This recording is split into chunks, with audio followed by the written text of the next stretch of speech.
السلام علیکم خلق خدا، خانقاہ کلندری میں آپ کو خوش آمدید۔ دوستوں، جیسا کہ آپ جانتے ہیں کہ ہماری پچھلی ویڈیو ایک اہم روحانی موضوع پر بنائی گئی تھی جس کو آپ سب نے بہت پسند کیا۔ اسی عزم کے ساتھ اس ہفتے دوبارہ ہم آپ کی خدمت میں حاضر ہوئے ہیں ایک نئے روحانی مسئلے کے ساتھ۔ دوستوں، جیسا کہ آپ جانتے ہیں کہ انسان کو ہمیشہ سے شوق رہا ہے کہ کیسے وہ اپنی روحانی طاقت کو بڑھا سکے یا اپنی باطنیت کے بارے میں جان سکے، اور اسی خواہش کی اثناء میں لوگ ایسے چلے کرتے ہیں جو ان کے جانی نقصان یا ذہنی توازن کھونے کا باعث بن جاتے ہیں۔ اس ویڈیو میں ہم آپ کو بتائیں گے کہ کیسے ہم اپنی روحانی طاقت کو شرعی اور حقیقی معنوں میں بڑھا سکتے ہیں اور اپنی باطنیت کے بارے میں جان سکتے ہیں۔ دوستوں، ویڈیو شروع ہونے سے پہلے میری آپ سے گزارش ہے کہ اگر آپ ہمارے چینل پر نئے ہیں تو ہمارے چینل کو لائک کریں، سبسکرائب کریں اور بیل آئیکن پہ کلک کریں، اور ڈسکرپشن میں ہمارا فیس بک لنک اور ہمارا کانٹیکٹ نمبر بھی دے دیا گیا ہے، جس سے آپ ہمارے اپنے مسائل کے بارے میں ہمیں آگاہ کر سکتے ہیں اور ان کا حل جان سکتے ہیں۔ تو آئیے ویڈیو کا آغاز کرتے ہیں۔ آپ کو لیے چلتے ہیں حاجی عثمان صاحب کے پاس۔ السلام علیکم ورحمۃ اللہ۔ وعلیکم السلام ورحمۃ اللہ وبرکاتہ۔ میں آپ لوگوں کا بڑا شکر گزار ہوں، آپ نے مجھے دوبارہ اس نشست میں مدعو کیا، اور جہاں تک پہلی ویڈیو کا تعلق ہے تو میں تمام احباب کا شکریہ ادا کرنا چاہتا ہوں جنہوں نے اس کو پسند کیا۔ اگر آپ مجھ سے کوئی سوال وغیرہ کرنا چاہتے ہوں تو میرا واٹس ایپ نمبر آپ کی اسکرین پر آ رہا ہے، آپ اس پہ رابطہ بھی کر سکتے ہیں اور اپنے مسائل کے حل کے بارے میں دریافت بھی کر سکتے ہیں۔ اچھا، آج آپ نے مجھ سے کچھ سوالات کیے باطنی طاقت اور روحانی طاقت بڑھانے کے سلسلے میں۔ اس میں کچھ عوامل درکار ہوتے ہیں، اور میں فرداً کچھ ایسے عمل آج آپ کو بتاؤں گا جو آپ کی روحانی طاقت کو بڑھا سکتے ہیں۔ سب سے پہلے میں یہ کلیئر کروں کہ روحانی طاقت یا باطنی قوت ہوتی کیا ہے۔ دیکھیے، اللہ تعالیٰ نے کسی انسان کو خالی پیدا نہیں فرمایا، لیکن یہ انسان کی اپنی کوشش کے اوپر بنتا ہے، طریقہ کار اس کا بنتا ہے کہ وہ کتنی محنت کر کے اپنی اس سکل کو پالش کرتا ہے۔ یہ سکلز ہر ایک میں ہوتی ہیں، اور ڈیپینڈ کرتا ہے کہ کون کتنی محنت کرتا ہے، کتنی مشقت کرتا ہے، اپنے جسم کو، اپنے اعضاء کو کس قدر مشقت میں ڈال کر اللہ کا قرب حاصل کرنا چاہتا ہے۔ بے شک ہر چیز خدا کے حوالے سے ہی ملتی ہے، خدا کے نزدیک ہونے سے ہی ملتی ہے۔ اور سب سے پہلے تو میں آپ کو بتاؤں کہ کوئی بھی عمل شروع کرنے سے پہلے اپنا موازنہ کرنا بہت ضروری ہے۔ موازنہ کرنے سے میرا مطلب اپنا احتساب کرنا بھی ہے۔ کوئی بھی عمل شروع کرنے سے پہلے آپ یہ دیکھیں کہ آپ کے اندر حرام اور حلال اس کی کیا پوزیشن ہے، اس کا کتنا عمل دخل ہے۔ آیا یہ تو نہیں کہ آپ حرام چیزوں کا ارتکاب کر رہے ہوں اور پھر باطنی قوت حاصل کرنا چاہتے ہوں، تو یہ ممکن نہیں ہے۔ سب سے پہلے آپ کو حرام اور حلال میں پرہیز کرنا ضروری ہے۔ یہ صرف عمل کے لیے نہیں، کوشش کی جائے کہ یہ ساری عمر کا اصول ہو۔ تو سب سے پہلے یہ دیکھا جائے کہ آپ حرام اور حلال میں تمیز کرنا آپ کو آتا ہو اور آپ جانتے ہو۔ دوسری چیز، آپ کی زبان سے جو کلمات ادا ہوتے ہیں روزمرہ کی زندگی میں، وہ کتنے پاک اور ناپاک آپ استعمال کرتے ہیں۔ آپ کی زبان اللہ کا ذکر کتنا کرتی ہے اور گالیاں کتنی دیتی ہے، یہ آپ کو خود دیکھنا ہے۔ اگر تو آپ کی زبان کوئی ایسے کلمات ادا کرتی ہے جن میں گالیاں ہیں، بری باتیں ہیں، ایک دوسرے سے چھیڑ چھاڑ ہے، تو آپ باطنی قوت حاصل کرنے کے آپ کے امکانات کم ہو جاتے ہیں۔ لہٰذا یہ کوشش بھی کرنی ہے کہ آپ کی زبان پاک رہے۔ تیسری چیز، آپ کا جو جسمانی اور باطنی روحانی جو شخصیت ہے وہ پازیٹیو کتنی ہے اور نیگیٹو کتنی ہے۔ جسمانی چیزوں میں یہ آتا ہے کہ آپ کے ہاتھ، آپ کے پاؤں، آپ کے جو اعضاء ہیں ان سے نیک اعمال کتنے ہو رہے ہیں اور بد اعمال کتنے ہو رہے ہیں۔ نیک اعمال اگر زیادہ ہیں تو باطنی قوت، روحانی قوت حاصل کرنا زیادہ آسان ہے، اور اگر آپ کوئی ایسا کام کرتے ہیں، مار پیٹ والا کام کرتے ہیں یا کوئی ایسی ناپاک چیزوں میں رہتے ہیں، تو باطنی قوت حاصل کرنا مشکل ہو جائے گا۔ اچھا، ایک چیز میں نے اسی زمرے میں کہی کہ اندرونی اعمال جو ہیں اندر کا جو آپ کا ضمیر جس کو آپ کہتے ہیں وہ پازیٹیو اور نیگیٹو کتنا ہے یہ دیکھا جائے گا.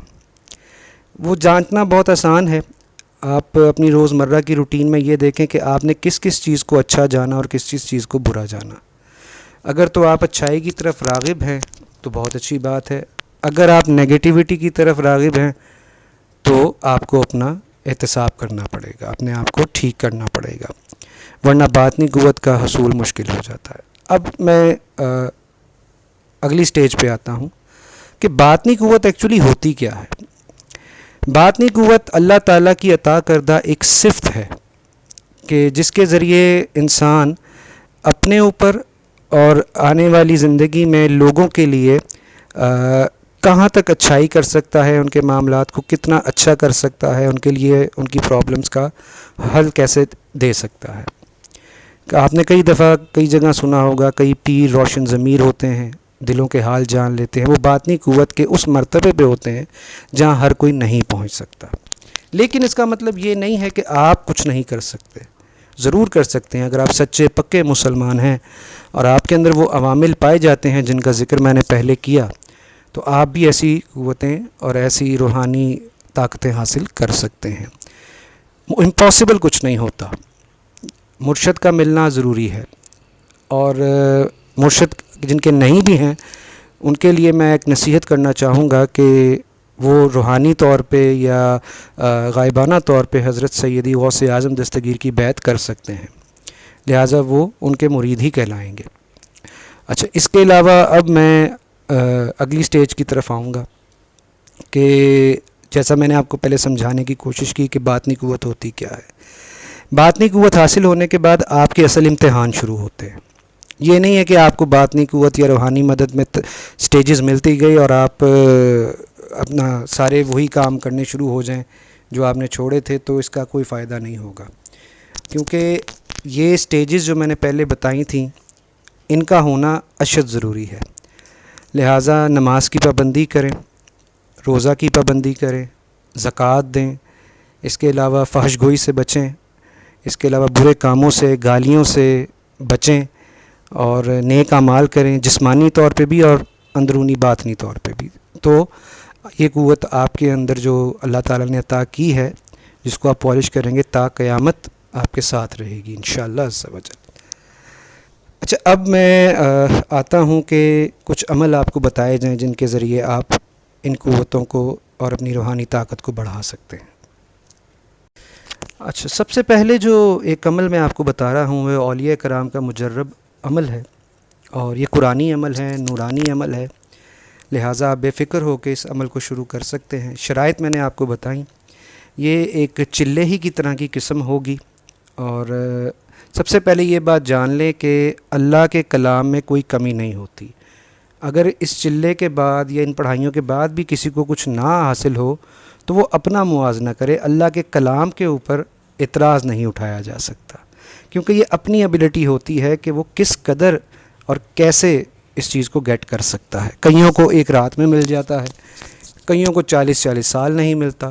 یہ بھی مثالیں اس دنیا میں موجود ہیں. لیکن ہم ناکامی کی طرف نہیں, ہم کامیابی کی طرف دیکھیں گے انشاءاللہ. اچھا, ایک عمل میں آپ کو بتانے جا رہا ہوں جو اولیاء کرام کا بڑا مجرب عمل میں نے آپ کو بتایا ہے. یہ قرآنی عمل ہے سورہ مریم کا. آپ سب سے پہلے تو اس عمل کے شروع کرنے سے پہلے 3 چیزیں کریں گے. نمبر 1, آپ سب سے پہلے باطنی طور پہ نیت کریں گے کہ یا اللہ میں اس عمل کو شروع کرنے جا رہا ہوں, تو میری حفاظت فرما اور مجھے اس عمل میں کامیابی عطا فرما, کیونکہ اعمال کا دار و مدار نیتوں پر ہے. آپ کی نیت اچھی ہوگی آپ کو سب کچھ مل جائے گا. لہٰذا سب سے پہلے آپ اس چیز کی نیت کریں, اللہ پاک کے حضور استغاثہ پیش کریں اور اللہ تعالیٰ سے اجازت طلب کریں. نمبر 2, آپ حضور سیدی غوث اعظم دستگیر شیخ عبد القادر جیلانی کے نام کی جو نیاز ہے اس کو دلوائیے. اللہ تعالیٰ کی نظر کیجیے اور نیاز ان کے لیے دلوائیے, کیونکہ نظر اللہ تعالیٰ کے لیے ہوتی ہے. ان سے اجازت طلب کیجیے کہ میرے مرشدی, یا اگر آپ کسی کے بیعت ہیں تو ان سے اجازت طلب کیجیے اس عمل کے لیے. تیسری چیز, سب سے بڑی بات یہ ہے کہ آپ اس عمل کو شروع کرنے سے پہلے اس عمل کے اوپر مکمل یقین رکھیں، جو سب سے بڑی بات ہوتی. یہ نہ ہو کہ آپ کا یقین نہ ہو اور آپ عمل شروع کر دیں تو آپ کو کچھ نہیں ملے گا. یقین سب سے بڑی طاقت ہوتی ہے کسی بھی چیز کو حاصل کرنے کے لیے. آئیے اب عمل کی طرف چلتے ہیں. سب سے پہلے آپ یہ کریں گے کہ آپ پاک صاف کپڑے پہنیں گے اور کسی بھی چاند کی پہلی جمعرات کو بعد از نماز عشاء یہ عمل سٹارٹ کریں گے. اس میں کوئی خطرہ نہیں ہے، اس میں کوئی ڈر نہیں لگتا، اس میں کوئی پریشانی نہیں ہوتی. آپ ایک اکیلے کمرے میں بیٹھ کے اس عمل کو شروع کر سکتے ہیں. آپ سورہ مریم میں ایک آیت ہے وَلَمْ أَقُمْ بِدُعَائِكَ رَبِّ شَقِيًّا، اس کو آپ نے روزانہ 3125 مرتبہ پڑھنا ہے، اول آخر 3 بار درود شریف کے ساتھ. امید ہے آپ سمجھ گئے ہوں گے. اس کا ترجمہ بھی میں آپ کو بتا دیتا ہوں. اس آیت کا ترجمہ ہے اے میرے رب، میں تجھ سے مانگ کر کبھی محروم نہیں رہا. یہ استغاثہ بھی ہے اور بہت بڑا عمل بھی ہے. انشاءاللہ بے شک اللہ سے مانگ کر کبھی کوئی محروم نہیں رہتا، تو اللہ پاک اس عمل کے ذریعے آپ کو انشاءاللہ عز و جل وہ کچھ عطا کرے گا جو آپ کے خواب و خیال میں بھی نہیں ہوگا. لیکن میں بار بار کہوں گا کہ اگر کسی کو نہیں کچھ ملتا تو وہ اپنے اندر خامی تلاش کرے. جو میں نے پہلے سٹیجز آپ کو اور شرائط کنڈیشنز بتائی ہیں، پاک صاف ہونا، حرام حلال کی پہچان ہونا، اپنی زبان کا پاک رکھنا اور عمل پہ یقین رکھنا، یہ پہلا عمل تھا جو میں نے آپ کو بتایا. اول آخر 3 دفعہ درود شریف پڑھ کے آپ یہ عمل شروع کر سکتے ہیں. اس عمل میں کوئی خطرہ نہیں ہے. دوسرے عمل کے بارے میں آپ کو بتانا چاہوں گا. یہ مروی ہے دعا حضرت امام زین العابدین سے. البدائیہ والنہائیہ میں جلد نمبر 9 میں 105 نمبر صفحے پہ یہ موجود ہے، اور نور الابصار میں صفحہ نمبر 245 پہ یہ دعا موجود ہے. یہ عمل بے حد مجرب ہے اور کافی اولیاء اکرام، صوفیاء اکرام کے زیر دعا یہ رہی ہے اور زیر استعمال یہ دعا رہی ہے. اور اس دعا کو میں اپنے بارے میں بھی آپ کو بتاؤں گا. میں نے جب بھی کوئی مشکل حالات پائے تو اس دعا کو پڑھا اور اللہ تعالیٰ نے میری مشکل کو حل فرمایا. یہ مجرب دعا ہے اور مشکلات کے حل کے لیے بھی پڑھی جاتی ہے. میں دعا آپ کے سامنے پڑھ دیتا ہوں، کوشش کیجئے لکھ لیجئے، ورنہ نیچے لکھا ہوا آپ آسام سے اس دعا کو پڑھ سکتے ہیں. بسم اللہ الرحمن الرحیم. عبدک و بغنائک و مسکینک و بغنائک سائلک و بغنائک و فقیرک بغنائک صلی اللہ علیہ حبیبہ محمد و علیہ وصحبہ وسلم. یہ امام زین العابدین سے ہے. اس عمل کی شرائط میں سب سے پہلے تو یہ ہے کہ آپ نے دل میں جو بھی آپ نے چیز حاصل کرنی ہے وہ آپ سوچ کے بیٹھیں گے اور پھر اس عمل کو شروع کریں گے کہ آپ آیا یہ عمل کس واسطے کر رہے ہیں. آپ کی جو حاجت ہے وہ جائز ہونی چاہیے، ناجائز حاجت پہ یہ عمل نہیں کرنا. اور دوسری چیز، اگر آپ اس عمل کو شروع کرنے سے پہلے امام زین العابدین کی حضور ایصال ثواب کے لیے نیاز دیں تو بہت بہتر ہے. پابندی نہیں ہے لیکن اگر دیں تو بہت بہتر ہوگا. کوئی بھی میٹھی چیز پکا کے آپ نیاز دے سکتے ہیں. اس کے بعد اس عمل کو آپ پیر والے روز شروع کریں گے بعد از نماز عصر. عصر کی نماز پڑھ کے مصلی پہ بیٹھے بیٹھے آپ نے 41 مرتبہ اس دعا کو پڑھنا ہے، اور یہ عمل کم سے کم آپ 90 دن کریں گے. انشاءاللہ 90 دن کے اندر آپ کو واضح تبدیلیاں اپنے اندر محسوس ہونا شروع ہو جائیں گی، اور آپ کو فیل ہوگا کہ آپ کے ساتھ کوئی اللہ تعالیٰ کی نورانی شخصیت موجود ہے جس سے آپ بات کر رہے ہیں یا وہ آپ سے بات کرنا چاہ رہے ہیں. یاد رکھیں، عمل کے دوران اگر کوئی آپ سے بات کرنا چاہے، اگر آپ کو فیل ہو کہ کوئی چیز آپ کو بات کرنا چاہ رہی ہے یا آپ سے ڈسکس کرنا چاہ رہی ہے، تو آپ سلام کے علاوہ کوئی بات نہیں کریں گے. یہ یاد رکھیں. اور جو عمل میں بتا رہا ہوں ویسے تو وہ خطرناک نہیں ہے، لیکن اللہ تعالیٰ کی نورانی جو مخلوق ہے جو آپ کے ساتھ ہمہ وقت موجود بھی رہتی ہے، وہ آپ کو کبھی اس عمل کے ذریعے مل بھی سکتی ہے، تو گھبرانے کی بات نہیں ہے. اور میں پھر بار بار یہ کہوں گا، بچے جو ہیں وہ اس عملوں سے دور رہیں. کم سے کم انسان بالغ ہو تو یہ عمل کر سکتا ہے، تاکہ اس کو اونچ نیچ کا پتہ ہونا چاہیے. دوسری چیز، آپ نے اس عمل کو جو میں نے ابھی امام زین العابدین کے بارے میں بتایا، یہ عمل بڑا خاص عمل ہے. یہ سینہ بسینہ آنے والے عوامل میں سے ایک ہے، لہٰذا اس کو بغیر اجازت کرنا ممکن نہیں ہے. لہٰذا اس ویڈیو کے ذریعے جو اس ویڈیو کو سن رہا ہے، میں اس کو اس عمل کی اجازت دیتا ہوں، اور یہ اجازت عام ہے کہ جو اس عمل کو کرنا چاہے وہ کر سکتا ہے۔ مزید اگر آپ اس عمل کے بارے میں کچھ جاننا چاہتے ہیں تو میرے واٹس ایپ پہ مجھ سے کسی ٹائم بھی رابطہ کر سکتے ہیں۔ اچھا، تیسرا عمل میں آپ کو جو بتا رہا ہوں بڑا خاص عمل ہے۔ یہ آپ مجھ سے اجازت عام کے ذریعے تو نہیں اجازت دے سکتا، لہٰذا اس کی اجازت آپ مجھ سے واٹس ایپ پہ لے سکتے ہیں۔ اور یہ اجازت لینے کا بھی طریقہ یہ ایسا نہیں ہے کہ آپ کو کوئی ہدیہ دینا پڑے گا یا ایسی کوئی چیز، لیکن صرف اجازت اس لیے کہ ہم بندے کو کریکٹرائز اور کیٹیگوریکلی دیکھ کے اس عمل کی اجازت دیتے ہیں۔ اچھا، عمل یہ ہے کہ آپ رات کو عشاء پڑھ کے جب سونے کے لیے اپنے بستر پہ جائیں، بستر پاک صاف ہو، اور آپ یہ دعا پڑھیں، یا خبیر و اخبرنی حاذا الان، خبر دے بے خبر کی۔ یہ آپ کو نیچے لکھا ہوا بھی آپ کو دے دیں گے، یہ جو میرا انٹرویو کر رہے ہیں، اور اسکرین پہ لکھا ہوا آ جائے گا۔ اور یہ بڑا خاص عمل ہے، اس کے ذریعے آپ کو خواب میں جو ہے وہ اللہ تعالیٰ استخارے کے طور پہ یا استخارے کی طرح آپ جس بھی چیز کے بارے میں پوچھنا چاہتے ہوں یا جاننا چاہتے ہوں تو اللہ پاک اس کی رہنمائی فرماتے ہیں، یا اللہ کی نوری مخلوق آپ کی رہنمائی کرے گی۔ اس کی اجازت آپ کو اور اس کا طریقہ کار میں یہاں عام نہیں بتا سکتا کیونکہ اس کی کچھ پابندیاں ہیں، لہٰذا اس کی اجازت کے لیے آپ مجھ سے واٹس ایپ پہ رابطہ کر سکتے ہیں۔ امید ہے آپ کو آج کی ویڈیو اور میری باتیں پسند آئی ہوں گی۔ اگر آپ کو کوئی چیز سمجھ نہ آئے یا کوئی سوال پوچھنا چاہیں، ذہن میں کوئی مشکل ہو یا کوئی ایسی چیز جس کے بارے میں آپ کو اعتراض ہو تو آپ مجھ سے رابطہ کر سکتے ہیں، میسج کر سکتے ہیں، واٹس ایپ کر سکتے ہیں اور پوچھ سکتے ہیں۔ جزاک اللہ، والسلام علیکم ورحمۃ اللہ وبرکاتہ۔